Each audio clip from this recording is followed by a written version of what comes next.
Okay class. Hello.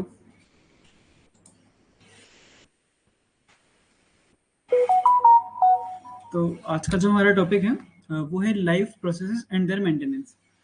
Life processes क्या होती है, हम कैसे, जब हम हमारी बॉडी के अंदर क्या क्या प्रोसेस होती है, हम जब अपना मूवमेंट करते हैं, कुछ भी एक्शन करते हैं, तो बॉडी के अंदर क्या हो रहा होता है और हम जिंदा कैसे हैं, हमें सरवाइव करने के लिए बॉडी के अंदर क्या क्या मैकेनिज्म हो रहे हैं, हम उनको लाइफ प्रोसेस बोलते हैं।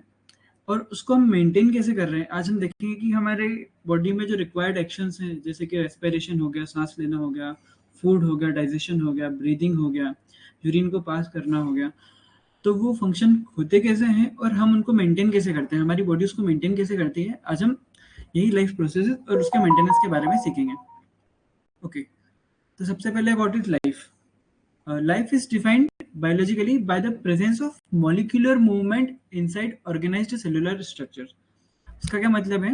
इसका ये मतलब है कि जो भी लाइफ होती है वो मेयर आप ऐसे नहीं बोल सकते हो कि आदमी कोई जिंदा है, कोई चल रहा है तो ही वो जिंदा है, उसी के पास लाइफ है, या फिर कोई कुछ बोल रहा है तो उसी के पास लाइफ है, या फिर कोई कुछ काम कर रहा है, खा रहा है, पी रहा है, उसी के पास लाइफ है।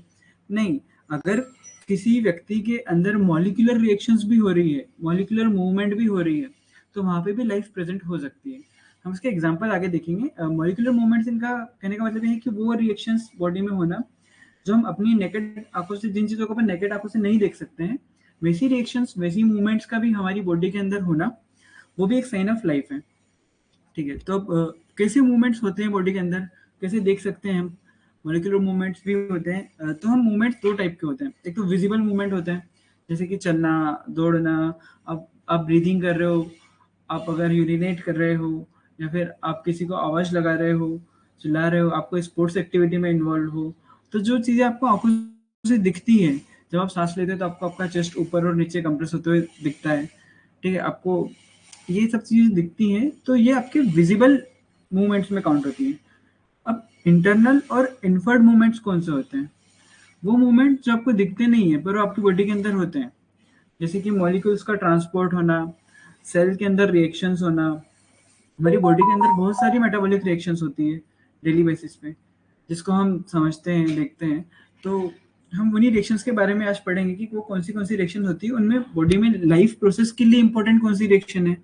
रिएक्शंस तो बहुत सारी होती हैं, मगर वो रिएक्शंस कौन सी है जिनकी वजह से आप सर्वाइव करते हो, और वो नहीं होंगी तो आप सर्वाइव नहीं कर पाओगे, हम वो भी देखेंगे। ठीक है, अब जैसे आप ऑब्जर्व कर सकते हो कि स्लीपिंग पर्सन और क्लोज्ड सीट,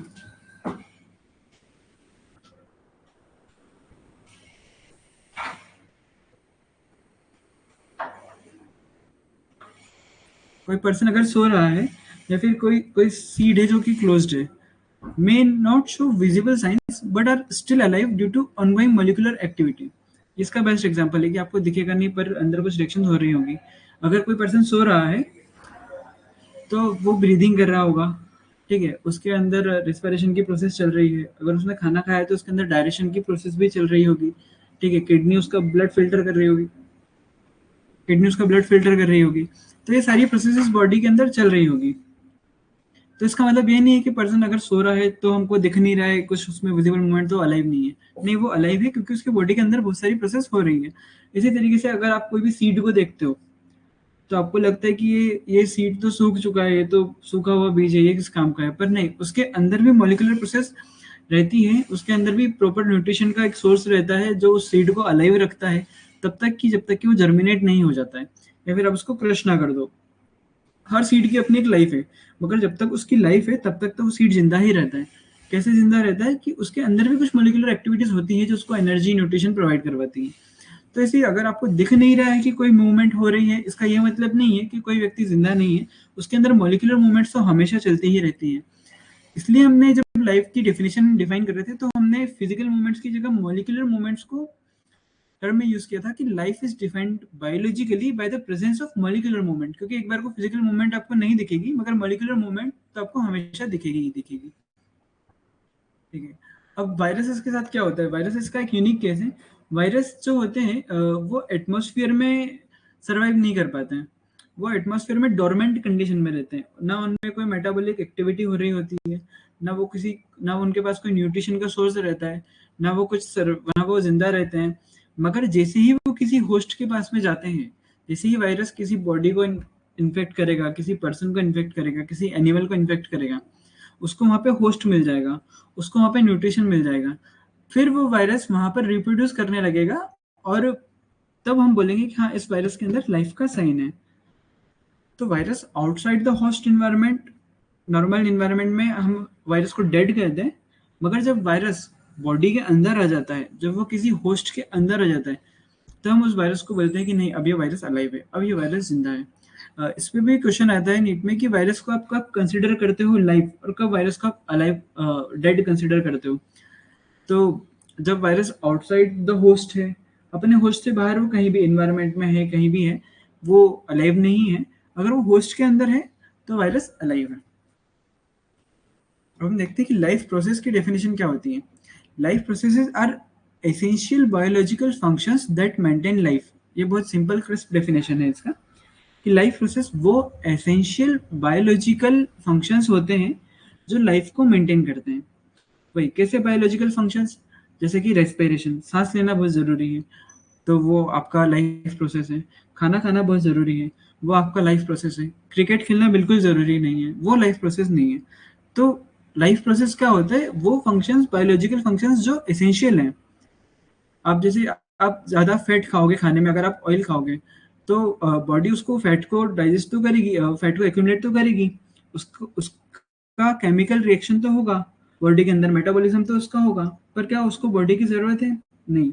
तो वो एक बायोलॉजिकल रिएक्शन तो है, पर वो एसेंशियल बायोलॉजिकल रिएक्शन नहीं है। एसेंशियल बायोलॉजिकल रिएक्शन वो है जो हमें सर्वाइव करने के लिए, लाइफ को मेंटेन करने के लिए ज़रूरी होती है। तो लाइफ प्रोसेस वही बायोलॉजिकल, एसेंशियल बायोलॉजिकल वो होती हैं, रिएक्शंस होती हैं, फंक्शंस होते हैं जो लाइफ को मेंटेन करते हैं। जितनी भी लाइफ प्रोसेस हैं, सबको एनर्जी की रिक्वायरमेंट होती है, और वो एनर्जी हम डिराइव करते हैं फूड से। अब कुछ भी आपको कुछ भी काम करना है, तो आपको उसके लिए ताकत तो चाहिए होती है, और ताकत कहाँ से आती है? ताकत वहाँ से आती है जहाँ से हम कुछ भी खाना पीना अपना करते हैं। तो जो भी लाइफ प्रोसेस है, जो भी आपको काम करना है, जैसे आप सांस भी ले रहे हो, तो उसके लिए भी आपको एनर्जी की रिक्वायरमेंट है, आपकी बॉडी को एनर्जी चाहिए सांस लेने के लिए भी, आपके हार्ट को पंप करने के लिए भी एनर्जी चाहिए। वो एनर्जी कहाँ से आ रही है? वो एनर्जी आ रही है आपके फूड से। जो भी आप खाना खा रहे हैं, वहां से वो एनर्जी आ रही है, और उसी फूड से फिर वो एनर्जी जो होती है, वो स्टोर हो जाती है बॉडी में एटीपी के फॉर्म में, और जहाँ भी उस एनर्जी की ज़रूरत होती है, वो एनर्जी फिर हम एटीपी, एक बैंक टाइप है, एक करेंसी टाइप है, पैसा टाइप है, कि जब भी आपको एनर्जी चाहिए, आपने एटीपी दे दी और एनर्जी ले ली। ये कैसे काम करती है वो मैं अब आगे देखेंगे अपन। पर जो बॉडी की जितनी भी प्रोसेस है, उसके लिए एनर्जी का रिक्वायरमेंट हम होता ही है। ठीक है। अब मेन लाइफ प्रोसेसेस जो बॉडी की रिक्वायरमेंट ही है, जिन जो लाइफ को मेंटेन करने के लिए ज़रूरी है, वो कौन सी हैं? पहला हो गया न्यूट्रिशन, दूसरा हो गया रेस्पिरेशन, थर्ड हो गया ट्रांसपोर्टेशन, और फोर्थ हो गया एक्सक्रीशन। ठीक है। अब न्यूट्रिशन, रेस्पिरेशन, ट्रांसपोर्टेशन, एक्सक्रीशन, अब इनके नाम से ही समझ में आ रहा है। न्यूट्रिशन का मतलब होता है बॉडी को न्यूट्रिएंट प्रोवाइड कराना, ताकि वो न्यूट्रिएंट जो भी जहाँ भी रिक्वायर्ड है वो न्यूट्रिशन, वो वहाँ पे जाए, अपने केमिकल रिएक्शन में पार्टिसिपेट करे और अपना आउटकम दे। जैसे विटामिन, सबको डिफरेंट विटामिन चाहिए होते हैं। विटामिन ए आंखों के लिए चाहिए होता है, ऐसे ही विटामिन डी आपको बॉडी के दूसरे मेटाबॉलिज्म के लिए चाहिए होता है, विटामिन बी 12 आपको नर्व्स के लिए चाहिए होता है। तो ऐसे ही न्यूट्रिशन का अपना इंपॉर्टेंस है, कि हर आपको डिफरेंट डिफरेंट टाइप का न्यूट्रिशन चाहिए होता है लाइफ को मेंटेन करने के लिए। न्यूट्रिशन हम कैसे लेते हैं? फूड से लेते हैं। ठीक है। रेस्पिरेशन, रेस्पिरेशन सांस लेना बहुत ज़रूरी है, ऑक्सीजन के बिना तो हम सर्वाइव ही नहीं कर सकते हैं। तो हम ऑक्सीजन को लेंगे, और जो बॉडी में CO2 बन रही है, उसको निकालना भी उतना ही ज़रूरी है, वरना वो टॉक्सिसिटी क्रिएट कर देगी, आपके बॉडी का पीएच कम कर देगी, आपकी बॉडी को एसिडिक कर देगी। तो रेस्पिरेशन भी बहुत ज़रूरी है। फिर ट्रांसपोर्टेशन, जो जो आपका ऑक्सीजन जो आप ले रहे हो, अब ऑक्सीजन तो आपने ले लिया, पर वो ऑक्सीजन फिर आपकी बॉडी के पूरे ऑर्गन्स को मिलना भी तो चाहिए, उसकी जहाँ ज़रूरत है वो वहाँ पे पहुँचना भी चाहिए। अगर आपने सिर्फ लंग्स में ही ऑक्सीजन लेके बैठ गए, तो वो भी किसी काम का नहीं है। तो फिर थर्ड लाइफ प्रोसेस होती है ट्रांसपोर्टेशन की। जो ऑक्सीजन हमने लिया है, वो ट्रांसपोर्ट कैसे होगा? जो न्यूट्रिएंट हमने लिए हैं, वो ट्रांसपोर्ट कैसे होंगे? सिर्फ स्टमक में न्यूट्रिएंट आने से क्या होता है? न्यूट्रिएंट को पूरी बॉडी में जहाँ रिक्वायरमेंट है, वहाँ पे भी पहुँचाना पड़ेगा। तो थर्ड इसका पार्ट है ट्रांसपोर्टेशन, कि हम न्यूट्रिएंट्स को, ऑक्सीजन को, या जो भी आपका सब्सटेंस है जो बॉडी में कहीं भी रिक्वायर्ड है, हम उसको ट्रांसपोर्ट कैसे करेंगे एक जगह से दूसरी जगह तक। And fourth part is excretion. जो भी प्रोसेस होती है, बायोलॉजिकल प्रोसेस होती है, जब भी हम खाते हैं पीते हैं तो कुछ वेस्ट प्रोडक्ट उसका जनरेट होता है। अब वो वेस्ट प्रोडक्ट को निकालना भी तो ज़रूरी है, वरना वो बॉडी में ही एक्यूमुलेट होता रहेगा तो फिर वो डिके होने लगेगा, फिर उसमें इन्फेक्शन होने लगेगा, वो हमारी बॉडी को कंटामिनेट कर देगा। तो जो जो वेस्ट प्रोडक्ट बॉडी में फॉर्म हो रहा है, उस वेस्ट प्रोडक्ट को निकालना भी ज़रूरी है। तो वो प्रोसेस है एक्सक्रीशन। तो हमने पहले न्यूट्रिशन लिया, हमने रेस्पिरेशन किया, हमने जो फिर न्यूट्रिशन और रेस्पिरेशन से जो चीज़ें इकट्ठा करी थी उनको ट्रांसपोर्ट किया, और जो भी उस ट्रांसपोर्टेशन के बाद में जो भी चीज़ें यूटिलाइज हो गई, बॉडी ने उन चीज़ों को यूटिलाइज किया, उस यूटिलाइजेशन के बाद में जो वेस्ट प्रोडक्ट निकला, अब हमें उसको निकालना भी है, तो हम फिर एक्सक्रीशन देखते हैं। ठीक है, सबसे पहले हम शुरू करते हैं न्यूट्रिशन से। क्या है डेफिनेशन न्यूट्रिशन की? Process of intake and utilization of food to obtain energy and raw materials for growth and repair. Okay, ये डेफिनेशन से ही क्लियर है कि न्यूट्रिशन का मतलब क्या होता है। न्यूट्रिशन एक प्रोसेस है, कोई एक टर्म नहीं है। कोई एक चीज को न्यूट्रिशन नहीं बोलते हैं, एक पूरी प्रोसेस को न्यूट्रिशन बोलते हैं। क्या है वो प्रोसेस न्यूट्रिशन की? Process of intake and utilization of food. Intake, food का लेना, और उसका यूटिलाइजेशन। सिर्फ लेने खाने से फूड कुछ नहीं होगा, उसको यूटिलाइज भी तो करना पड़ेगा। किस चीज के लिए? Utilization of food to obtain energy and raw materials for growth and repair. अब एनर्जी तो हमको समझ में आएगी, फूड से एनर्जी मिलती है। अब ये रॉ मटेरियल्स क्या है? तो जो रॉ मटेरियल्स हैं, जब भी हम फूड लेते हैं, ठीक है, तो फूड के अंदर, फूड एक बहुत बड़ा टर्म है, वास्ट टर्म है। फूड के अंदर क्या होता है? कार्बोहाइड्रेट्स होते हैं, प्रोटीन होते हैं, विटामिन होते हैं। तो ये सब आप कंबाइंड फॉर्म में लेते हो, फिर ये अंदर जाके डाइसेक्ट होते हैं, और यही रॉ मटेरियल्स हैं जो फिर आपकी बॉडी के ग्रोथ और रिपेयर में काम में आते हैं। कहीं कोई सा विटामिन की रिक्वायरमेंट बॉडी में कहीं पर है, किसी प्रोटीन की रिक्वायरमेंट बॉडी में कहीं पर है। प्रोटीन की रिक्वायरमेंट आपकी मसल बिल्डिंग के लिए रहती है, ठीक है। फैट्स की रिक्वायरमेंट आपको बॉडी का थाइज और एब्डोमेन में फैट इकट्ठा होता है बॉडी में, कभी कभी फैट भी थोड़ा सा जरूरी होता है बॉडी के लिए। तो ऐसे ही ये रॉ मटेरियल्स हैं जो आपकी बॉडी की ग्रोथ और रिपेयर के लिए इंपॉर्टेंट रहते हैं। तो हम ना सिर्फ फूड का लेना, जबकि उसको यूटिलाइज भी करना, ताकि हम वहां से एनर्जी और रॉ मटेरियल ले सकें जो हमारी बॉडी की ग्रोथ और रिपेयर कराए। इस पूरी प्रोसेस को न्यूट्रिशन बोलते हैं। ठीक, अब न्यूट्रिशन के टाइप्स भी होते हैं। न्यूट्रिशन के टाइप्स क्या क्या होते हैं? दो टाइप के न्यूट्रिशन होते हैं मेनली, ऑटोट्रॉफिक और हेटेरोट्रॉफिक। ऑटोट्रॉफिक न्यूट्रिशन में क्या होता है कि जो भी सब्सटेंस है, जो भी आपका लिविंग ऑर्गेनिज्म है, जो भी क्रिएचर है, ठीक है, वो अपना खाना खुद बनाता है, वो किसी के ऊपर डिपेंडेंट नहीं है।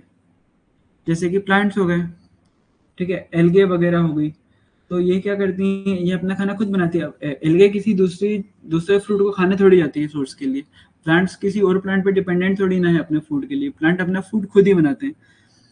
तो organic synthesis of their own food from inorganic substance using light और केमिकल रिएक्शन, ये होता है ऑटोट्रॉफिक न्यूट्रिशन। मतलब भाई कि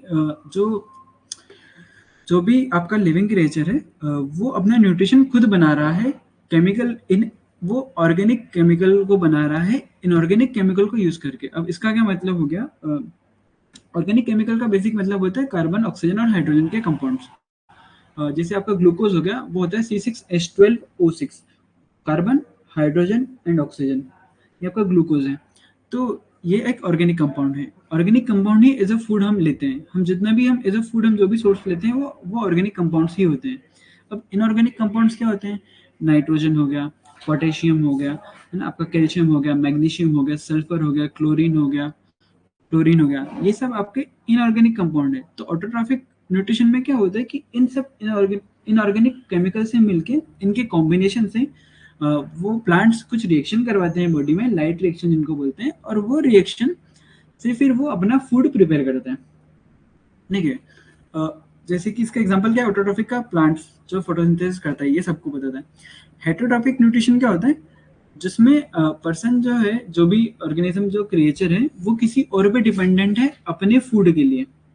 जैसे कि हम एनिमल्स, जैसे कि ह्यूमंस हो गए, एनिमल्स हो गया, फंगस हो गया, एंड बैक्टीरिया। बैक्टीरिया भी होस्ट पे डिपेंडेंट है, ठीक है। एनिमल्स भी, एनिमल, एक एनिमल दूसरे एनिमल पे डिपेंडेंट है अगर वो कार्निवोरस है तो, और अगर वो हर्बीवोरस एनिमल है तो वो ग्रास के ऊपर डिपेंडेंट है, पर वो किसी और चीज पे डिपेंडेंट तो है अपने फूड के लिए। तो उस टाइप के न्यूट्रिशन को हम बोलते हैं हेटेरोट्रॉफिक न्यूट्रिशन, ठीक है। उसके एग्जांपल्स क्या है? Animal, fungi and mostly bacteria. Okay, अब ऑटोट्रॉफिक न्यूट्रिशन का मेन जो की कॉन्सेप्ट है वो होता है फोटोसिंथेसिस। फोटोसिंथेसिस क्या होता है? अगर टर्म को आप डाइसेक्ट करो तो फोटो का मतलब होता है कि in presence of light, photo मतलब होता है लाइट, और सिंथेसिस का मतलब होता है फॉर्मेशन। तो formation in presence of light is called photosynthesis, ठीक है। फोटोसिंथेसिस में होता क्या है? फोटोसिंथेसिस में ये होता है कि जो भी प्लांट्स रहते हैं वो कार्बन डाइऑक्साइड को लेते हैं, आपकी बॉडी में पानी प्रेजेंट होता है, और उनके पास वो पानी भी, हम सॉइल को पानी देते हैं, हम पानी देते हैं पेड़ों को, उनके जड़ों से वो पानी एब्जॉर्ब कर लेते हैं। तो एटमॉस्फेयर से आ गया CO2, उनकी रूट से आ गया उनके पास में पानी। जब ये CO2 और H2O सनलाइट की प्रेजेंस में एक रिएक्शन करते हैं और वो बनाते हैं ग्लूकोज, 6 CO2 प्लस 12 H2O, ठीक है, इन प्रेजेंस ऑफ सनलाइट। और ये रिएक्शन होती कहाँ है? ये रिएक्शन होती है क्लोरोफिल में। क्लोरोफिल क्या है? क्लोरोफिल एक पिगमेंट है, उस पिगमेंट के अंदर ये रिएक्शन होती है, ठीक है। पिगमेंट कहाँ प्रेजेंट है? क्लोरोफिल। क्लोरोफिल प्रेजेंट है क्लोरोप्लास्ट के अंदर। क्लोरोप्लास्ट क्या है? क्लोरोप्लास्ट एक सेल का ऑर्गेनल है, मतलब सेल के अंदर भी, सेल के अपने अपने भी छोटे छोटे ऑर्गन्स होते हैं, माइटोकॉन्ड्रिया होता है, राइबोसोम होता है, एंडोप्लाज्मिक रेटिकुलम होता है। वैसे ही ये जो क्लोरोप्लास्ट है ये भी सेल का एक ऑर्गेनल है। इस सेल ऑर्गेनल के अंदर एक पिगमेंट है क्लोरोफिल। इस क्लोरोफिल के अंदर होती है ये रिएक्शन जो कि सनलाइट की प्रेजेंस में होती है। क्या क्या इसमें प्रोडक्ट वो आपको चाहिए होता है? इसमें चाहिए होता है आपको कार्बन डाइऑक्साइड, और इसमें चाहिए होता है आपको वाटर। कार्बन डाइऑक्साइड एटमॉस्फेयर में ही, हम जानते हैं कि प्लांट कार्बन डाइऑक्साइड लेते हैं, ठीक है।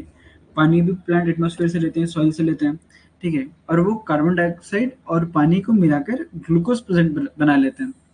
ग्लूकोज साथ में वो ऑक्सीजन को रिलीज करते हैं। तो जो ऑक्सीजन रिलीज करते हैं प्लांट, यही ऑक्सीजन है जो हमारे काम में आती है, और ये साथ में वाटर भी रिलीज करते हैं। तो ये पूरी केमिकल रिएक्शन है। 6 CO2 plus 12 OH2O form C6H12O6। ये ग्लूकोज का फॉर्मूला है, ये आपको याद रखना है। C6H12O6 plus 6O2 plus 6H2O। तो यहाँ पे हमने देखा कि जब हमने कार्बन डाइऑक्साइड और वाटर को अ, उसमें दिया था, मटेरियल्स हमने जो प्रोवाइड करे थे, तो उसका रिएक्शन का प्रोडक्ट जो निकला वो निकला glucose plus oxygen plus water. तो यहाँ से समझ में आता है कि जब हम बोलते हैं कि प्लांट्स कार्बन डाइऑक्साइड को लेते हैं, तो यहाँ पे कार्बन डाइऑक्साइड को प्लांट्स ने लिया और प्लांट्स ऑक्सीजन को रिलीज करते हैं। तो यहाँ पे इस ग्लूकोज फॉर्मेशन की प्रोसेस में प्लांट ने ऑक्सीजन को रिलीज करा। ये वही ऑक्सीजन है जो हम फिर यूटिलाइज करते हैं हमारे रेस्पिरेशन के लिए, ठीक है। ये एक लीफ का क्रॉस सेक्शन वाला डायग्राम है। तो आप यहाँ पे देख रहे हो कि ये जो आपने अगर किसी पत्ती को देखो तो बीच वाली जो, बीच में जो पत्ती रहती है वो मोटी सी रहती है ना, और आसपास पूरी लीफ रहती है, बीच में कुछ ब्राउन ब्राउन सा एक मोटा सा एक लाइन जारी होती है, थोड़ी सी ट्यूब जैसी, है ना, उसको हम बोलते हैं मिड रिब। उस मिड रिब के अंदर फ्लोएम और जाइलम प्रेजेंट होती है, ठीक है। और जो लीफ है, लीफ के अंदर प्रेजेंट होता है आपका क्लोरोप्लास्ट और क्लोरोफिल। फिर लीफ के अंदर ही वो क्लोरोफिल रहते हैं, वो करवाते हैं आपका रेस्पिरेशन, लीफ का रेस्पिरेशन, और लीफ का अपना ग्लूकोज का फॉर्मेशन भी वही करवाते हैं, ठीक है। कैसे होता है ग्लूकोज का फॉर्मेशन, ये हमने अभी रिएक्शन में तो देखा ही थी। अब ये एक स्ट्रक्चर और है, इसको बोलते हैं स्टोमेटा। स्टोमेटा क्या होता है? स्टोमेटा क्या होता है? स्टोमेटा ना एक स्ट्रक्चर है जो लीफ के ऊपर प्रेजेंट होता है। ये एक पोर होता है। पोर का मतलब होता है एक छेद, ठीक है। ऐसा छेद जिसके पास मैकेनिज्म है कि वो बंद भी हो सकता है और वो खुल भी सकता है, ठीक है। छेद वो बंद भी हो सकता है और वो छेद वो खुल भी सकता है। अब ये बंद और खुलेगा कैसे? अब सपोज ये है ना, अभी ये बंद है। अब अगर आप इस दोनों, इस वाले फ्लैप में और इस वाले फ्लैप में अगर आप बहुत सारा पानी भर दोगे, ठीक है, तो ये फूलता जाएगा, फूलता जाएगा। ये फूलते फूलते फूलते फूलते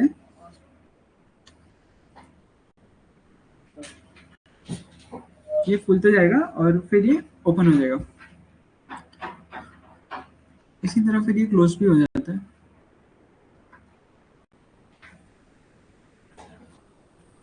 जैसे ये ओपन होता है, ठीक है, तो ये एक मिनट सॉरी, तो जैसे ही हमने देखा कि ये दोनों फ्लैप्स में जैसी स्वेलिंग होती गई, ये स्वेलिंग होते गए होते गए होते गए होते गए और ये फूलने लगे, फूलने लगे तो पोर ओपन हो गया। ठीक है, जब आपका काम हो गया तो इन्हीं फ्लैप्स में से पानी निकल गया, ये श्रिंक होते गए और ये क्लोज हो गया। तो जो स्टोमेटा की ओपनिंग है और क्लोजिंग है, ये दोनों फ्लैप्स करवाते हैं। ये फ्लैप्स क्या है? इन फ्लैप्स को बोलते हैं गार्ड सेल। ठीक है, ये गार्ड सेल है। ये इनका काम है स्टोमेटा को बंद करना और स्टोमेटा को ओपन करना। ये ओपन और बंद कैसे होते हैं? ये पानी के अंदर आने और बाहर जाने से होते हैं। ठीक है, और पानी के साथ में कुछ और भी अंदर है बाहर जाता है क्या? हाँ, इसके साथ में जाता है पोटेशियम।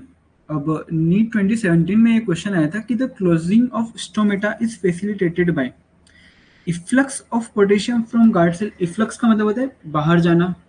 ठीक है, influx of potassium in guard cell, अंदर आना। Increase of turgor pressure, water की वजह से जो प्रेशर लग रहा है उस प्रेशर को ये टर्गर प्रेशर बोल रहे हैं, क्या उसकी वजह से हो रहा है? नहीं। या फिर CO2 के कंसेंट्रेशन में डिक्रीज होने की वजह से। तो ये चार ऑप्शन है और ये क्वेश्चन है कि स्टोमेटा बंद कैसे होगा। तो बोल रहे हैं कि क्या पोटेशियम अंदर आएगा इसलिए बंद होगा, क्या पोटेशियम बाहर जाएगा इसलिए बंद होगा, क्या उसका टर्गर प्रेशर बढ़ रहा है इसलिए बंद होगा, या फिर CO2 का कंसेंट्रेशन कम हो रहा है इसलिए होगा। तो इसका आंसर ये है कि जो efflux of from the guard cell है, efflux of potassium from the guard cell, ठीक है, ये करवाता है आपका स्टोमेटा की क्लोजिंग। कैसे करवाता है कि जब पानी निकल रहा है तो पानी के साथ में पोटेशियम भी बाहर जा रहा है और बस गार्ड सेल को श्रिंक करवा दे रहा है। जैसे गार्ड सेल श्रिंक हो रही है, स्टोमेटा का फ्लैप जो है वो क्लोज हो रहा है। ठीक है, अब हम देख लेते हैं कि स्टेप्स क्या होती है फोटोसिंथेसिस की।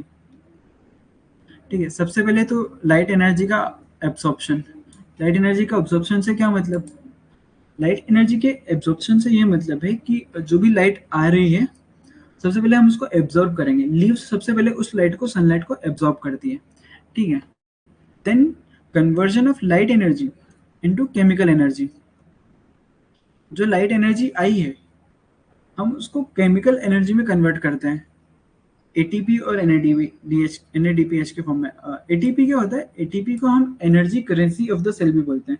जितनी भी बॉडी में, ह्यूमन बॉडी में भी और प्लांट्स में भी एनर्जी जो स्टोर होती है वो इस ATP के फॉर्म में ही होती है। फिर जब भी हमको एनर्जी की जरूरत है हम इस ATP को लेते हैं, उसको तोड़ते हैं और हमको वो हमारी एनर्जी वापस मिल जाती है।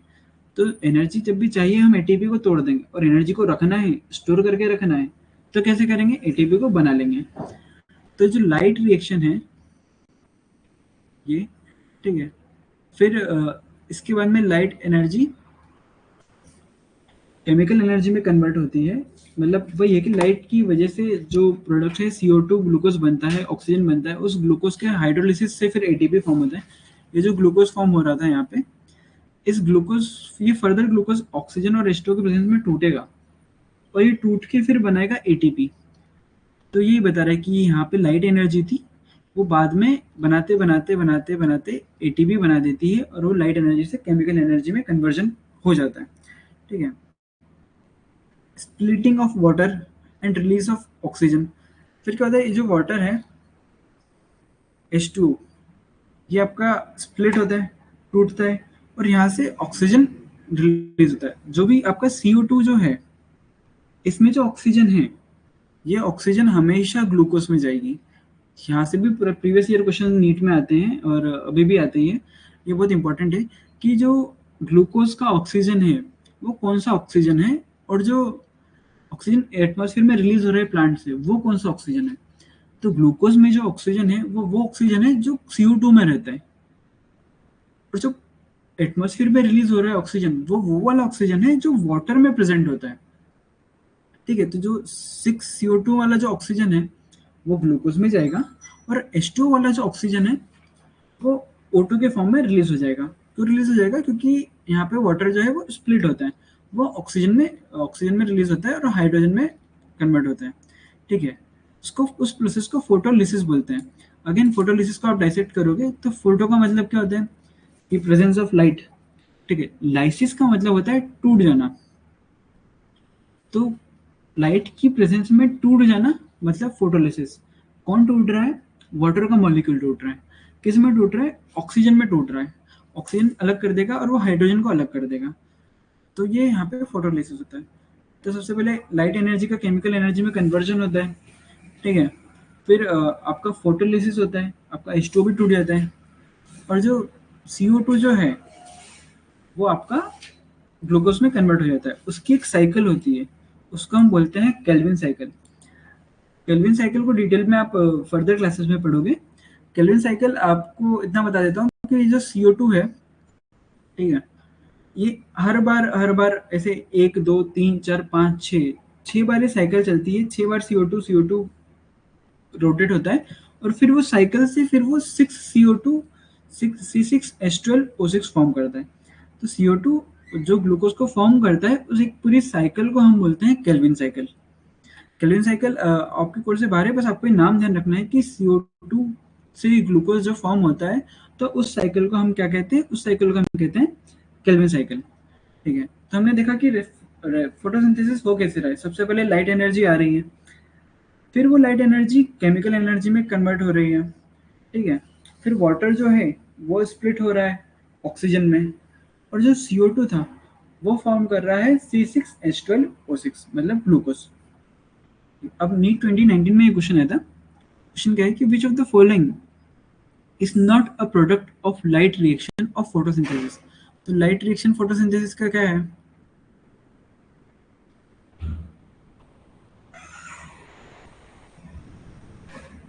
C6H12O6, 6CO2 और 6H2O। ठीक है, लाइट रिएक्शन जो है वो यहाँ पे खत्म नहीं हो रहा है। ये ग्लूकोज है, जो ग्लूकोज बना है ये फर्दर हाइड्रोलाइज होगा। मैं आपको टेक्स्ट में डाल देता हूँ। ओके, ग्लूकोज फर्दर हाइड्रोलाइज होता है टू लाइसेंस, और वो क्या बनाता है? वो बनाता है ATP। Okay, oxygen and NADPH। ये है लाइट रिएक्शन का फाइनल प्रोडक्ट, ATP, ऑक्सीजन और NADPH। तो अब देखो इनमें से क्या नहीं है जो ऑप्शन में है? क्या NADPH बन रहा है लाइट रिएक्शन में? हाँ, बन रहा है। क्या ATP बन रहा है लाइट रिएक्शन में? हाँ, ATP भी बन रहा है। क्या ऑक्सीजन बन रहा है लाइट रिएक्शन में? हाँ, ऑक्सीजन भी बन रहा है।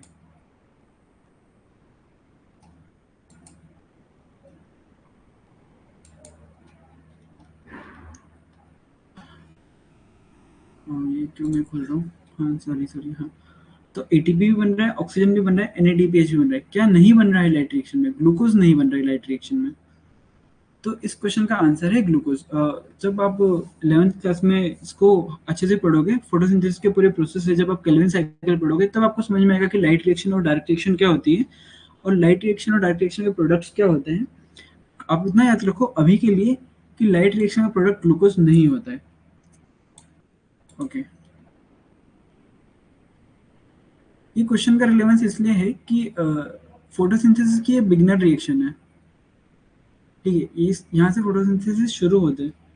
तो इससे जुड़े हुए क्वेश्चंस कि आगे नीट में भी आते हैं। ये टॉपिक बहुत इंपॉर्टेंट टॉपिक है। मुझे क्वेश्चन मिला था तो मैंने स्ट्रेस को डालते हैं।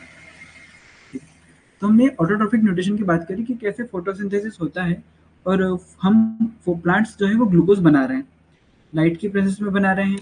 लाइट एनर्जी केमिकल एनर्जी में कन्वर्ट हो रही है, वाटर का ब्रेकडाउन ऑक्सीजन में हो रहा है, और CO2 जो है वो ग्लूकोज में फॉर्म हो रहा है।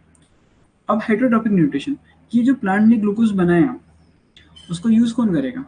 ह्यूमंस उसको यूज करेंगे, और दूसरे हर्बीवर एनिमल उसको यूज करेंगे। फिर वो हर्बीवर एनिमल के ऊपर कार्निवोर एनिमल है। लायन जो है वो डियर को खाएगा, डियर ग्रास को खा रहे हैं, ग्रास ने बनाया अपना फूड। तो वो फूड जो है पहले ग्रास से डियर के पास में गया, फिर वो डियर से एनिमल के पास, लायन के पास में गया। तो ये पूरी साइकिल है जो चलती है। इसमें एक डिपेंडेंसी है डियर की और लायन की ग्रास के ऊपर। तो इस टाइप के न्यूट्रिशन को बोलते हैं हेटेरोट्रॉफिक न्यूट्रिशन, जब आप किसी और पे डिपेंडेंट होते हो अपने फूड के लिए। ठीक है, इसके भी टाइप्स होते हैं। एक जो हमारा टाइप होता है, हमारा टाइप कैसे होता है, होलोजोइक न्यूट्रिशन होता है जो हम लेते हैं। वो क्या होता है, हम खाना खाते हैं, इंजेक्शन हुआ, ठीक है, फिर क्या हुआ, फिर डाइजेशन हुआ, डाइजेस्ट करा पेट में, फिर जो हमने डाइजेस्ट करा उसको हमारा ब्लड एब्जॉर्ब करेगा, हमारा स्टमक से वहाँ पे चीज़ें ऑब्जॉर्व होंगी। डाइजेशन मतलब टूट जाना, ब्रेक डाउन हो जाना। फिर उस टूटी हुई चीज़ों को एब्जॉर्प्शन भी तो होना है, वरना क्या काम की, जब तक वो बॉडी में लगेगी नहीं तो हमारे पेट से वो एब्जॉर्ब होती है। ठीक है, फिर वो एसिमिलेशन होता है, जहाँ पे उसकी रिक्वायरमेंट है वहाँ पे उस चीज़ का पहुँच जाना। और आखिरी में होता है इजेशन। इजेशन का मतलब है एक्सक्रीशन, जो वेस्ट प्रोडक्ट बना है उसका रिलीज हो जाना। तो इस टाइप का न्यूट्रिशन ह्यूमंस में मिलता है। हम करते हैं, हम खाते हैं, इंजेक्शन करते हैं, हम फिर डाइजेशन करते हैं, उसका एब्जॉर्प्शन करते हैं, उसको एसिमिलेट करते हैं और उसको इंजेस्ट करते हैं। ठीक है, और इसका सेम न्यूट्रिशन अमीबा में भी पाया जाता है। ये नीचे अमीबा है। अमीबा क्या कर रहा है, ये अमीबा का न्यूक्लियस है। अमीबा एक यूनिसेलुलर ऑर्गेनिज्म है, मतलब वो एक ही सेल है और वो ऑर्गेनिज्म है, एक बहुत सेलुलर ऑर्गेनिज्म है। आपको माइक्रोस्कोप में ही देख सकते हो आप अमीबा को, आप नेकेड आई से नहीं देख सकते हो, सिर्फ एक सेल का वो ऑर्गेनिज्म है। वो क्या करता है, वो कोई भी फूड पार्टिकल को देखता है, ठीक है, तो ऐसे अपने लिम्ब्स बना लेते हैं। इन लिम्ब, ये लिम्ब है, ये फ्लेक्सिबल है, ये उसने बनाया, इसको हटा भी सकता है। ठीक है, तो वो फूड पार्टिकल जहाँ पे बीच में आया उसके आसपास अपने लिम्ब्स बना लेता है। इन लिम्ब्स को क्या बोलते हैं, इन लिम्ब्स को बोलते हैं सूडोपोडिया। ठीक है, फिर जैसे ही ये लिम्ब्स बनते हैं, ये धीरे धीरे धीरे धीरे धीरे उस फूड पार्टिकल को ढक लेते हैं। तो फूड पार्टिकल जो है वो इस फूड वैक्यूल जो उन्होंने बना लिया है गोला, जिसके अंदर फूड पार्टिकल आ गया, उसको फूड वैक्यूल बोलते हैं, उस फूड वैक्यूल के अंदर आ गया। ठीक है, फिर वो फूड वैक्यूल के अंदर आ गया और फिर अमीबा उसको इनगल्फ कर लेते हैं। तो अमीबा ने भी यही करा, उसने भी यहाँ पे इंजेक्शन कर लिया, ये इंजेक्शन का प्रोसेस है। फिर वो अंदर अपना डाइजेशन करता है, फिर वेस्ट प्रोडक्ट को वो निकाल भी देगा। तो ये होलोजोइक न्यूट्रिशन का एग्जाम्पल है। अगला क्या होता है, सेप्रोफाइटिक न्यूट्रिशन। ठीक है, सेप्रोफाइटिक न्यूट्रिशन का क्या मतलब है, feeding on dead and decaying matter. जो डेड है, ठीक है, डेड क्या हो सकता है, किसी भी बॉडी हो सकती है, डेड हो सकती है, ठीक है, जो जिसमें सड़न लग रही हो, आपके फ्रूट्स हो सकते हैं, आपका खाना हो सकता है। तो हमने देखा ना, खाना और फूड के ऊपर क्या लग जाता है, फंगस लग जाती है। ठीक है, डेड बॉडीज आपके बॉडी में भी कभी कभी फंगस आ जाती है। तो वो न्यूट्रिशन सेप्रोफाइटिक होता है, जिसमें आप डेड और डिकेइंग मैटर के ऊपर फीड कर रहे होते हो। कौन करता है, फंगस ये काम करती है, बैक्टीरिया ये काम करते हैं। ये क्या करते हैं, डेड और डिकेइंग मैटर के ऊपर अपना, वहां से डेड और जो सड़े हुए चीज़ें, हम क्या करते हैं ह्यूमन, हम सड़ी हुई चीज़ें नहीं खा रहे हैं, हम अच्छी चीज़ें खा रहे हैं। ये लोग क्या कर रहे हैं, ये लोग डेड और डिकेइंग मैटर, ये लोग मरा हुआ और सड़ा हुआ खाना खा रहे हैं। तो उस न्यूट्रिशन को बोलते हैं सेप्रोफाइटिक न्यूट्रिशन। ठीक है, और तीसरा जो होता है वो पैरासाइटिक न्यूट्रिशन होता है। अब पैरासाइटिक, पैरासाइटिक क्या होता है, पैरासाइट आपने सुना ही होगा कि हमारी बॉडी के अंदर एक पैरासाइट आ गया। क्या करता है पैरासाइट, पैरासाइट आपके अंदर आ जाता है और फिर वो वहीं पे रहता है, और फिर वो आपसे बना हुआ न्यूट्रिशन, जैसे आपने डाइजेशन भी आपने कर लिया, आपने पूरे न्यूट्रिएंट विटामिन बना लिए जो भी आपकी रिक्वायरमेंट थी, अब उस बने हुए न्यूट्रिएंट और विटामिन को ये पैरासाइट सक करके अपना अपना काम चलाता है। तो ये एकदम पूरा प्रोसेस्ड फूड लेता है, अब किसी और की बॉडी से, खुद नहीं लेता है। तो किसी और की बॉडी से ले रहा है तो हुआ तो ये हेटेरोट्रॉफ, पर ये डाइजेशन वगैरह के प्रोसेस में बिलीव नहीं कर रहा है, इसको पूरा एकदम पका हुआ खाना चाहिए। तो पैरासाइट्स वो चीज़ें होती हैं जो लिव्स ऑन और इनसाइड अनदर ऑर्गेनिज्म, उसके ऊपर या फिर उसके अंदर रहते हैं और उसको हार्म करते हैं, और उससे न्यूट्रिशन लेते हैं। न्यूट्रिशन लेंगे तो ऑफकोर्स उसको हार्म कर, न्यूट्रिशन का डिप्लीशन होगा, ये वहाँ पे अपनी कुछ रिएक्शन भी करेंगे, तो ऑर्गेनिज्म को तो हार्म होगा ही सही। एग्जाम्पल क्या है, लीच हो गया, लाइस हो गया, टेपवर्म हो गया। बच्चे जब भी बाहर का खाना खाते हैं या मिट्टी खाते हैं तो गलती से बहुत बार ऐसा हो जाता है कि उनके मुंह के अंदर ये वर्म्स चले जाते हैं, टैपवर्म वगैरह हो गए। तो ये टैपवर्म वगैरह क्या करते हैं, फिर ये बॉडी के अंदर जो भी न्यूट्रिशन बन रहा होता है ये सब करने लग जाते हैं। तो फिर बच्चे को क्या भूख लगना, कभी-कभी ज़्यादा भूख लगती है, कभी-कभी भूख लगना कम बंद हो जाती है। उसको बुखार आता है, उसको इन्फेक्शन होता है, वो बहुत कमज़ोर होता जाता है क्योंकि बॉडी को न्यूट्रिशन ही नहीं लग रहा है। न्यूट्रिशन तो ये सारा वर्म लेके जा रही है, ठीक है? पेट में बहुत तेज़ दर्द होता है। तो ये पैरासाइट्स हैं आपकी बॉडी के अंदर रहते हैं, बहुत सारे रहते हैं, ठीक है? हमने अमीबा का न्यूट्रिशन देखा कि कैसे वो सूडोपोडिया बनाता है, फूड को इन्वॉल्व करता है, फूड वैक्यूल का फॉर्मेशन करता है, अपने फूड को फिर डाइजेस्ट करता है और फिर जो न्यूट्रिएंट्स रहते हैं उसे अब्ज़ॉर्ब करता है। डाइजेशन का मतलब है कि फूड का ब्रेक डाउन हो जाना। फिर ब्रेक डाउन फूड का एब्ज़ॉर्प्शन अलग होता है, डाइजेशन अलग होता है, एब्ज़ॉर्प्शन अलग होता है, ठीक है? ह्यूमन बीइंग क्या करता है? हमारे पास एलिमेंट्री कैनाल होती है, जो जो हमारी फूड का जो पूरा पाइप है, जो ट्रांसपोर्ट सिस्टम है कि आपके ओरल कैविटी माउथ से लेके तो फिर आपका ईसोफेगस, फिर आपका स्टमक, फिर आपके intestine, small intestine, large intestine, फिर आपका नीचे रेक्टम जहाँ से एक्सक्रीशन होता है, ये पूरी होती है आपकी एलिमेंट्री कैनाल। कैनाल का क्या मतलब है? कैनाल ऐसी होती है ना, नहर जिसको बोलते हैं, तो ये पूरी एलिमेंट्री कैनाल है, इसके अंदर से आपको पूरा खाना जो है वो गुजर के जाता है, ठीक है? तो क्या करते हैं ह्यूमन बींग्स में जो एलिमेंट्री कैनाल है, ये दोनों फंक्शन करती है। कैसे फंक्शन? मैकेनिकल और केमिकल।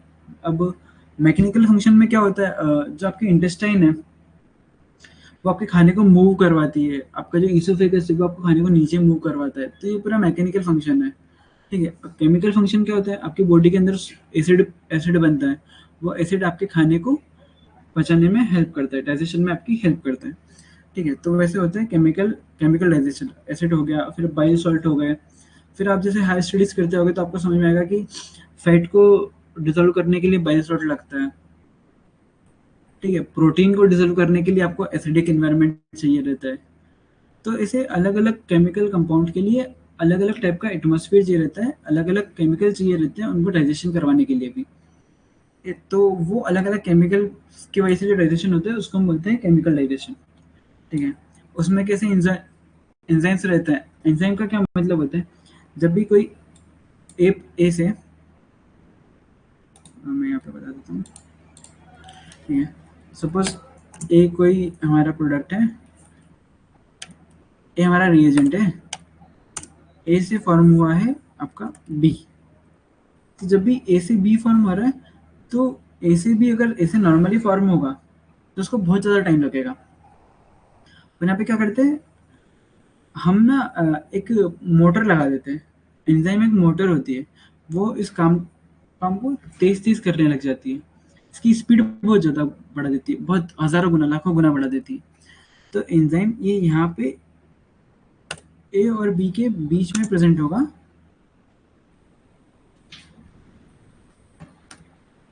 जो ए से बी बनाने में आपकी हेल्प करेगा।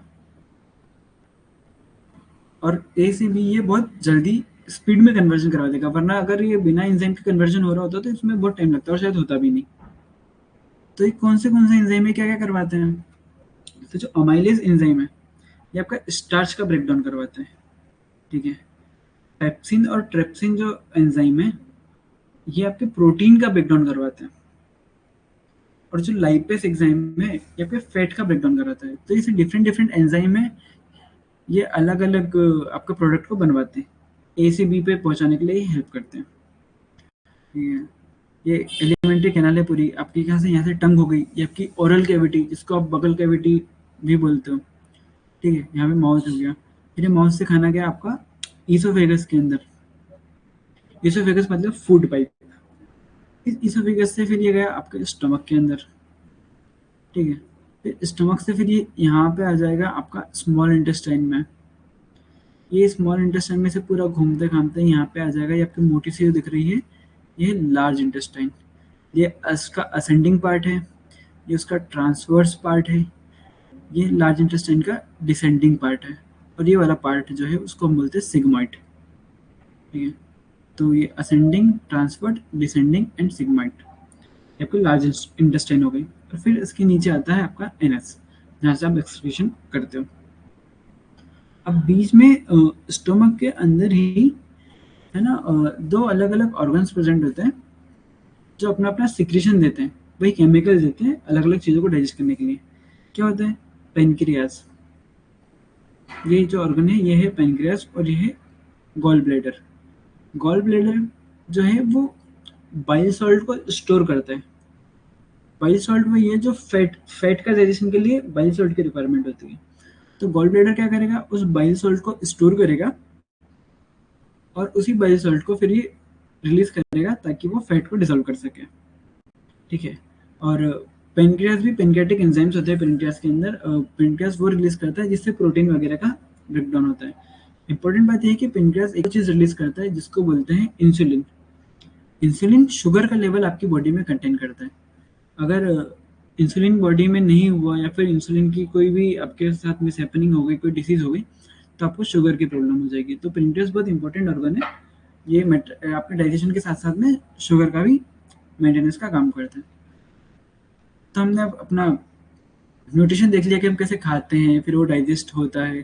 ठीक है, फिर यहाँ से वो इंटेस्टाइन में एब्जॉर्ब हो जाएगा, फिर यहाँ से एब्जॉर्ब में होकर वो आपके लिवर में चला जाएगा, फिर लिवर से वो दूसरे ऑर्गन्स में चला जाएगा।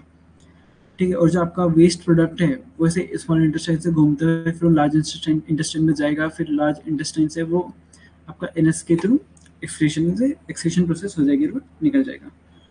ठीक है, अब हम अगला टॉपिक जो हम देख रहे हैं, हमारे पास क्या क्या बचा है देखने के लिए।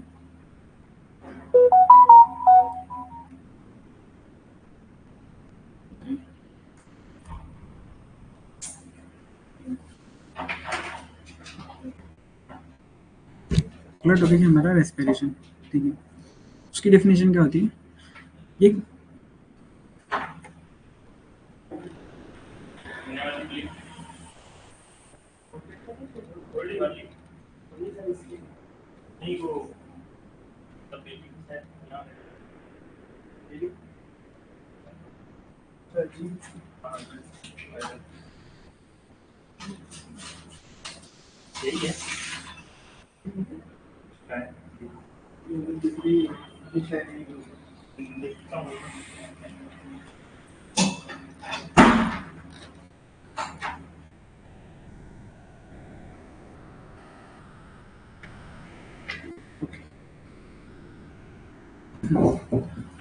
तो अब हम रेस्पिरेशन को देखते हैं।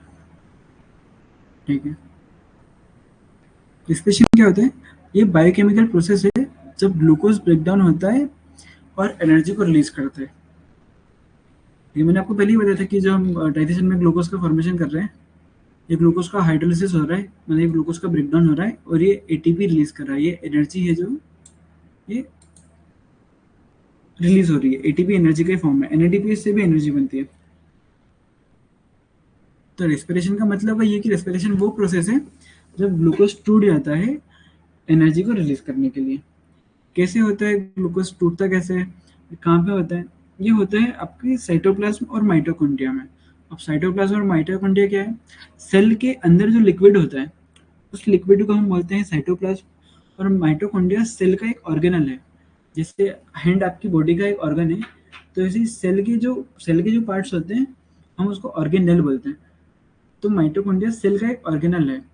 जैसे हमने देखा था कि क्लोरोप्लास्ट भी एक सेल ऑर्गेनल था जिसके अंदर क्लोरोफिल प्रेजेंट होता है जहाँ पर फोटोसिंथेसिस होता है। तो ऐसे ही ये जो प्रोसेस है रेस्पिरेशन की, ग्लूकोज के ब्रेकडाउन की, ये होती है आपके सेल के अंदर। सेल के अंदर कहाँ पे होती है? ये होती है आपके साइटोप्लाज्म में और माइटोकॉन्ड्रिया में। ठीक है, कैसे होती है और क्या फॉर्म करती है? ये फॉर्म करती है एटीपी। ठीक है, एटीपी को क्या बोलते हैं? एटीपी का फुल फॉर्म है एडिनोसाइन ट्राइफॉस्फेट, क्योंकि इसमें 3 फॉस्फेट होते हैं। ये नाम से ही समझ में आ रहा है, ट्राइफॉस्फेट। ट्राई मतलब 3। ठीक है, इसको energy currency of the cell भी बोलते हैं। मैंने कहा था ना कि हम इस एटीपी के फॉर्म में एनर्जी को स्टोर कर रहे हैं, ये करेंसी है। अब आपको जब भी एनर्जी चाहिए आप एटीपी लाएंगे, एटीपी को तोड़ देंगे, आपको एनर्जी मिल जाएगी। तो एक किस्म का पैसा है, ये एनर्जी का पैसा है कि आपको अगर 100 ग्राम एनर्जी चाहिए तो आप 100 एटीपी लो, मतलब फॉर सेक कि कैसे ये काम कर रही है। तो आपको जितनी ज़्यादा एनर्जी चाहिए आपके पास उतना ज़्यादा एटीपी होना चाहिए। रेस्पिरेटरी सिस्टम में क्या क्या होता है? रेस्पिरेटरी सिस्टम में कैसे होता है? सबसे पहले आपका नोज हो गया, नोस्ट्रिल हो गया। ठीक है, उसके बाद आपकी नेसल कैविटी हो गई, यहाँ पे नेसल पैसेज दे के रखा है उन्होंने। ठीक है, आपकी नेसल कैविटी होगी।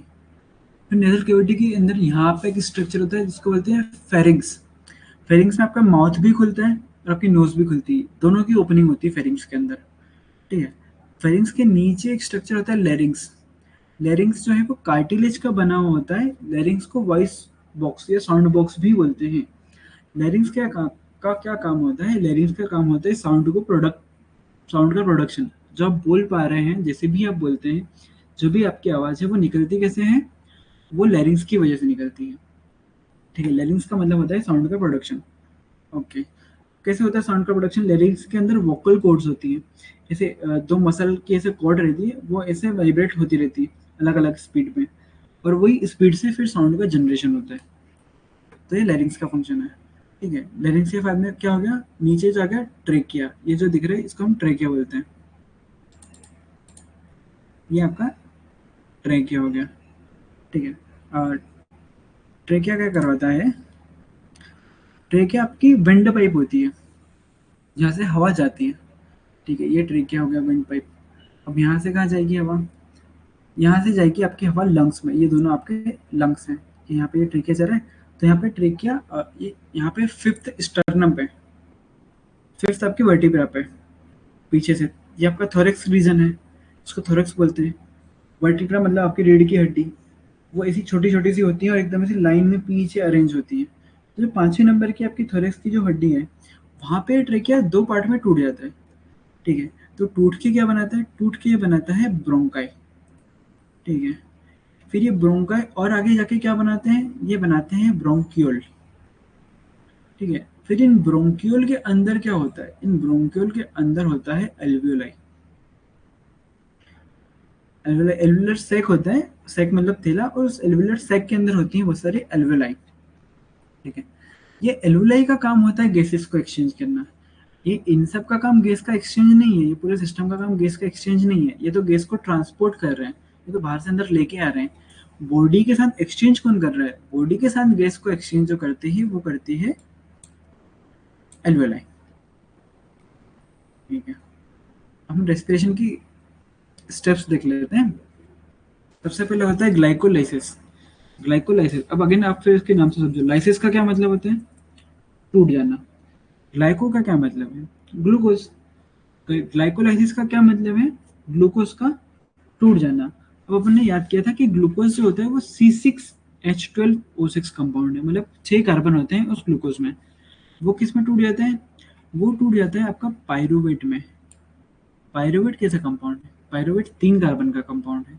तो जो ग्लूकोज है वो 6 कार्बन के कंपाउंड से आपके 3 कार्बन के कंपाउंड में टूट जाता है। ठीक है, अब पायरुवेट का क्या होता है? पायरुवेट का भी जो भी होना है वो ऑक्सीजन के ऊपर डिपेंड करेगा। अगर आपके पास ऑक्सीजन बॉडी में सफिशिएंट है, ठीक है, तो वो एरोबिक रेस्पिरेशन होगा। एरोबिक, एरो, एरो से ही मतलब समझ में आ रहा है कि जो जहाँ पे ऑक्सीजन प्रेजेंट हो, जहाँ पे एयर प्रेजेंट हो। जहाँ पे ऑक्सीजन नहीं है वहाँ पे होगा एनएरोबिक रेस्पिरेशन। तो पायरुवेट के अलग अलग फेट हैं प्रेजेंटिंग ऑन द ऑक्सीजन। अगर ऑक्सीजन ज़्यादा है तो वो एरोबिक रेस्पिरेशन में जाएगा, और ऑक्सीजन कम है तो वो एनएरोबिक रेस्पिरेशन में जाएगा। ठीक है, अब एरोबिक रेस्पिरेशन में जाएगा तो क्या होगा? तो पायरुवेट तो बन गया। ठीक है, वो एरोबिक रेस्पिरेशन पायरुवेट का हुआ। कहाँ पे होगा? फिर वो होगा माइटोकॉन्ड्रिया में। माइटोकॉन्ड्रिया हमने देखे थे, हम देख ही रहे थे कि एनर्जी बनाने के लिए क्या होता है? साइटोप्लाज्म में होता है और माइटोकॉन्ड्रिया में होता है। तो साइटोप्लाज्म में ग्लूकोज से पायरुवेट बन गया। वो पायरुवेट अब आगे माइटोकॉन्ड्रिया में प्रोसेस होगा और वो एनर्जी रिलीज करेगा। तो एरोबिक प्रोसेस में वो माइटोकॉन्ड्रिया में पायरुवेट जो है वो आपका CO2, H2O और ATP में टूट जाता है। ठीक है, और ये ATP फॉर्म हो गई है, यही तो आपकी एनर्जी है। तो ये एरोबिक रेस्पिरेशन में CO2, H2O और ATP का फॉर्मेशन कर ले रहा है। मगर ये एनारोबिक रेस्पिरेशन में ये आपका बना ले रहा है, साइटोप्लाज्म में ही आगे जा रहा है। ठीक है, अभी तो पायरुवेट बन के फिर ये माइटोकॉन्ड्रिया में निकल गया था।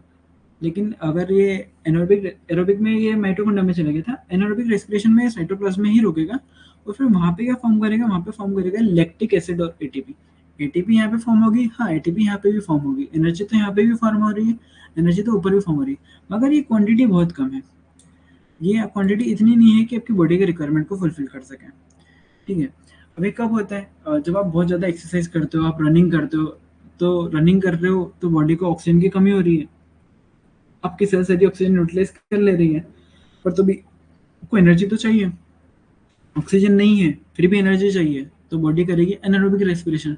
उस एनारोबिक रेस्पिरेशन में फिर प्रोड्यूस होगा लैक्टिक एसिड, जिसकी वजह से फिर आपको होता है दर्द आपके हाथ पैरों में। जब आप ज़्यादा काम कर लेते हो, थकान हो जाती है, हाथ पैरों में दर्द होता है, तो वो इस लैक्टिक एसिड के फॉर्मेशन की वजह से ही होता है। ठीक है। और कब होता है? मसल सेल्स में होता है जब आप इंटेंस एक्सरसाइज करते हो या फिर कुछ भी ऐसी चीज़ करते हो। तीसरा है इस पायरुवेट का एक और फाइट है, वो क्या होता है? वो होता है फर्मेंटेशन। ये यीस्ट का प्रोसेस है। यीस्ट करवाती है फर्मेंटेशन। ये हम कहाँ देखते हैं? जब आप जलेबी बनाते हैं तो जलेबी के डो को भी हम उसमें यीस्ट डाल के उसको फर्मेंट होने के लिए रख देते हैं। बहुत सारे आपके फ्रूट आइटम, बेकरी आइटम जो है वो फर्मेंट होके ही बनते हैं। तो ये अलग प्रोसेस है जो यीस्ट करती है पायरुवेट के साथ में। वो क्या करती है पायरुवेट के साथ में? वो पायरुवेट के साथ में बनाती है अल्कोहल। ऊपर क्या बन रहा था? एरोबिक में CO2 बन रहा था पायरुवेट से, H2 और ATP बन रहा था। एनारोबिक में लैक्टिक एसिड बन रहा था और ATP बन रहा था। ATP यहाँ पे भी बनेगा, ATP दिनों में बनता है। इसमें क्या बनता है? इसमें अल्कोहल बनता है और CO2 बनता है। तो जो माल्ट बनते हैं, जो वाइन होती है बहुत सारी, वो फर्मेंटेशन से ही बनती हैं। तो वो अल्कोहल फर्मेंटेशन से ही बन रहा है। ठीक है। ब्रेविंग इंडस्ट्री मतलब वही वो जो ड्रिंक वाली जो इंडस्ट्री है, वहाँ पे इसका यूटिलाइजेशन होता है। ठीक है। ये इसका एक डायग्राम है कि ग्लूकोज 6 मॉलिक्यूल का कार्बन है, साइटोप्लाज्म में वो पायरुवेट में कन्वर्ट हो गया, यहाँ पे भी उसने एनर्जी रिलीज करी। अब आगे क्या होगा? अगर ऑक्सीजन नहीं है और वो यीस्ट में है, तो वो बनाएगा फर्मेंटेशन कराएगा। फर्मेंटेशन में क्या बनाया? इथेनॉल। इथेनॉल क्या है? इथेनॉल एक अल्कोहल ही है। ठीक है। Plus carbon dioxide plus energy, energy means ATP। ठीक है। फिर अगर लैक ऑफ ऑक्सीजन हमारी मसल्स में, तो वो बनाएगा लैक्टिक एसिड। हमने देखा ही था कि वो मसल्स में बना रहा था लैक्टिक एसिड प्लस एनर्जी। ठीक है। और अगर ऑक्सीजन की प्रेजेंस में है, तो वो बनाएगा फिर आपका कार्बन डाइऑक्साइड, वाटर और एनर्जी। तो ये presence of oxygen, absence of oxygen और लेक ऑफ ऑक्सीजन, तीनों अलग अलग केस हैं। तीनों अलग अलग केसेस में तीनों अलग अलग प्रोडक्ट बनते हैं। ओके। अब रेस्पिरेशन से एक क्वेश्चन आया था कि in humans which of the following structures is site for exchange of gases? Gases का एक्सचेंज कहाँ से हो रहा है? ये मैंने अभी थोड़ी देर पहले ही बताया था कि ट्रेकिया में तो नहीं, ट्रेकिया में तो कंडक्शन हो रहा है, एक्सचेंज नहीं हो रहा है। ब्रोंकाई में भी कंडक्शन हो रहा है, ब्रोंकाई में एक्सचेंज हो रहा है क्या? नहीं हो रहा है। ब्रोंकियल्स में एक्सचेंज हो रहा है क्या? नहीं हो रहा है। अब वो डायग्राम देख लेते हैं। ये था ट्रेकिया। ट्रेकिया में तो कंडक्शन हो रहा था। ब्रोंकाई, ये यहाँ पे है ब्रोंकाई। ब्रोंकाई में भी कंडक्शन ही हो रहा था। ब्रोंकियल, ब्रोंकियल में भी कंडक्शन ही हो रहा था। एक्सचेंज तो ये एल्वियोलर सैक में, ये एल्वियोलाई में हो रहा था। ऑप्शन में क्या एल्वियोलाई है? ऑप्शन ए इसका करेक्ट है, क्योंकि ऑप्शन ए एल्वियोलाई है। एटीपी का जनरेशन कैसे होता है? जो एक ग्लूकोज का मॉलिक्यूल है, अपन ने देखा ना ग्लूकोज कैसे पायरुवेट बना रहा है, फिर पायरुवेट से एनर्जी बन रही है। तो एक ग्लूकोज मॉलिक्यूल से कितने एटीपी जनरेट होते हैं? एक ग्लूकोज के मॉलिक्यूल से 38 एटीपी का मॉलिक्यूल जनरेट होता है। ठीक है।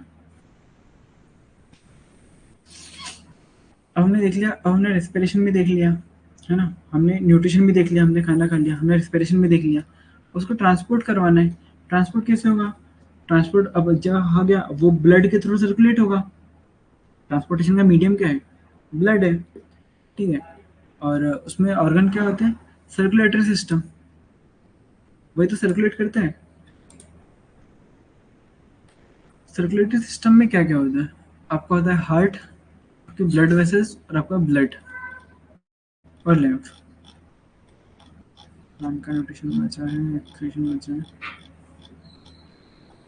ओके। और जो फर्दर लेक्चर है इसको हम कल कंटिन्यू करेंगे। आज का हम थोड़ा सा आपका रिकैप देख लेते हैं कि हमने क्या क्या आज पढ़ा।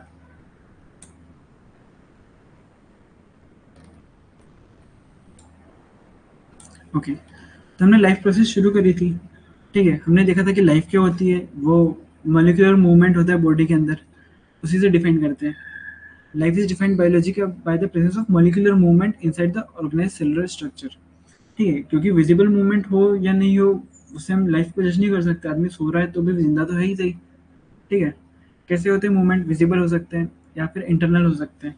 ठीक है। विजिबल वॉकिंग और इंटरनल हमने देख लिया था कि या तो मॉलिक्यूलर ट्रांसपोर्ट हो सकता है या फिर सेलुलर रिएक्शंस जो भी हो सकती है। ठीक है।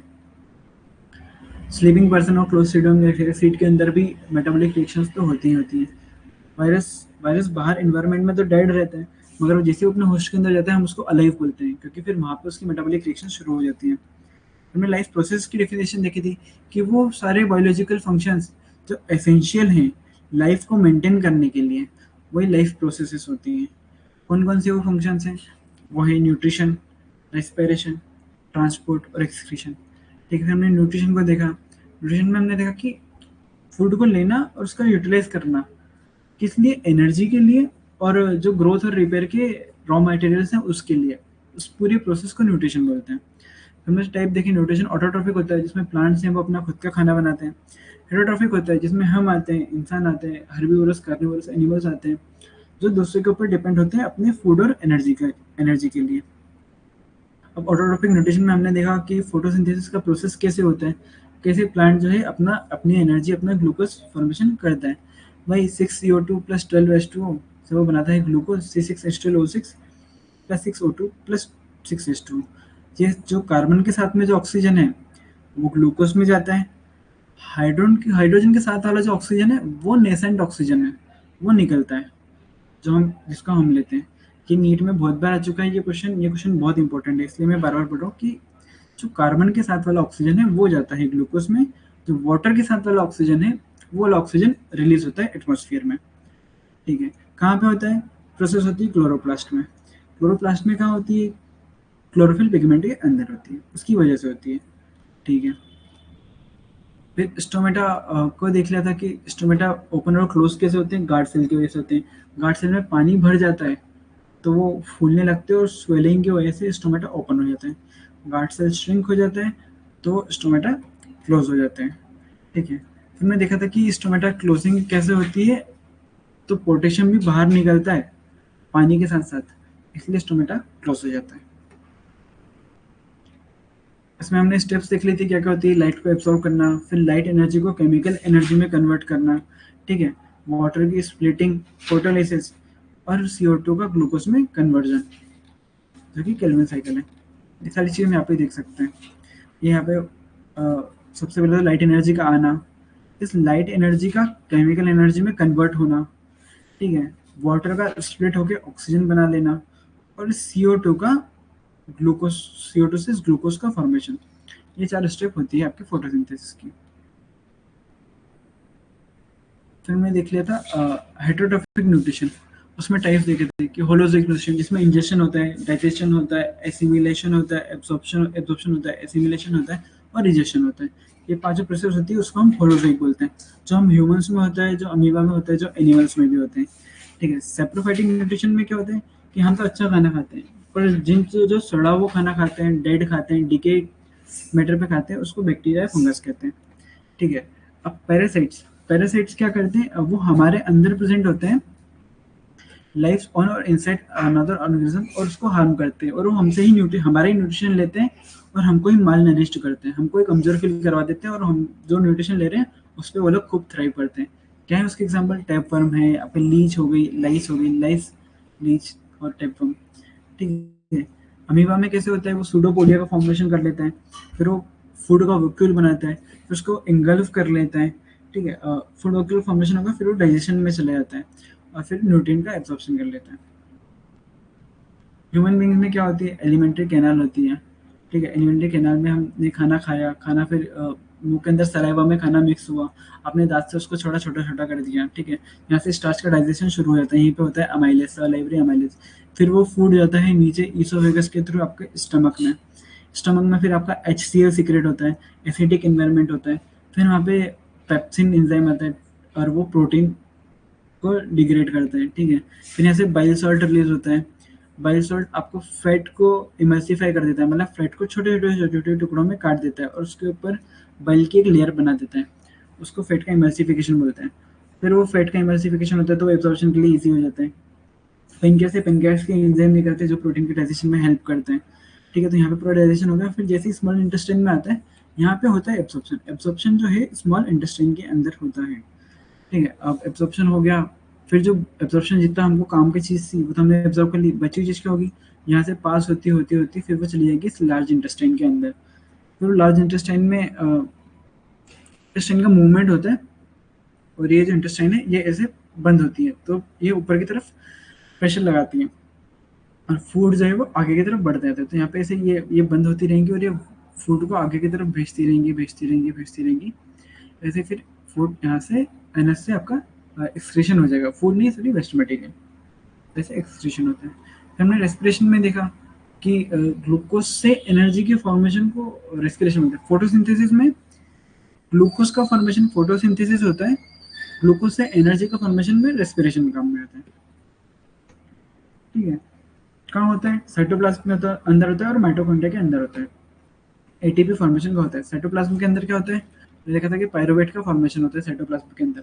फिर वो पायरोवेट कहाँ जाता है? अगर एरोबिक रेस्पिरेशन हो रहा है तो माइटोकॉन्ड्रिया में जाके एनर्जी बनाएगा। अगर इनएरोबिक रेस्पिरेशन हो रहा है तो वो साइटोप्लाज्म में ही रहेगा और वहाँ पे लैक्टिक एसिड बना लेगा। ठीक है, और अगर वो यीस्ट के साथ, यीस्ट के अंदर हम उसको करवा रहे हैं तो वो फर्मेंटेशन कराएगा और फिर वहाँ से वो अल्कोहल का फॉर्मेशन करेगा। ये भी देख लिया था हमने। ठीक है, तो इसी के साथ हम आज के लेक्चर को कंक्लूड करते हैं। नेक्स्ट नेक्स्ट लेक्चर में हम इसका ट्रांसपोर्टेशन देख लेंगे। में ट्रांसपोर्टेशन में हार्ट और आपके ब्लड का सारे कंपोनेंट्स वगैरह हम देख लेंगे। प्लांट्स में ट्रांसपोर्टेशन कैसे होता है, जाइलम में, फ्लोएम में, एक्सक्रीशन में, ह्यूमन में। फिर हम एक्सक्रीटरी सिस्टम के बारे में देख लेंगे कि नेफ्रॉन्स वगैरह काम कैसे करते हैं। यहाँ से भी क्वेश्चन आते हैं। ठीक है, और हम इसका क्लिनिकल रिलेवेंस देख लेंगे कि हमने जो सब भी पूरी प्रोसेस, सारी लाइफ प्रोसेसेस इंपॉर्टेंट, वो क्लिनिकली रिलेवेंट कैसे हैं, उनसे बीमारियां वगैरह भी कुछ हो सकती हैं क्या, उनके किसी भी चीज़ के खराब होने से, और हम उसको कैसे देखना चाहिए हमें। I think that's enough for the day.